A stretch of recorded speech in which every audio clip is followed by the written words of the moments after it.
Shamshabad airport پر تیز رفتار immigration کے لیے نیا سسٹم متعارف، امت شاہ نے کیا آغاز۔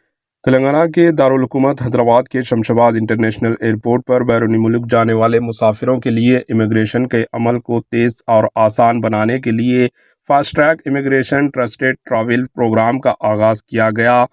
اس خصوصی سروے کو ہندوستانی پاسپورٹ ہولڈرز اور overseas citizen of India OCI کا کارڈ ہولڈرز کے لیے متعارف کرایا گیا ہے۔ اس سہولت کا افتتاح مرکزی وزیر داخلہ امت شاہ نے احمد آباد ایئرپورٹ پر کیا اور وہاں سے ورچوئل طریقے سے حیدرآباد، شمشاباد، ممبئی، چنئی، کولکتہ، بنگلور اور کوچی ایئرپورٹس پر بھی اس سسٹم کو سرگرم کر دیا گیا۔ GMR انٹرنیشنل ایئرپورٹ لمیٹڈ کے CEO کے مطابق اس سہولت سے فائدہ اٹھانے کے لیے مسافروں کو کم از کم 1 ماہ قبل آن لائن رجسٹریشن کروانا ہوگا۔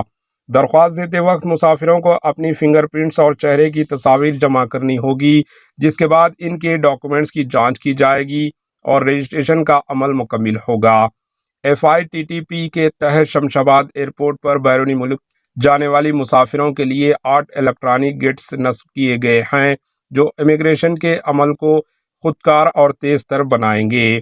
مزید تفصیلات کے اور رجسٹریشن کے لیے ویب سائٹ پر بھی ملاحظہ کر سکتے ہیں۔ Bureau report, AHN news.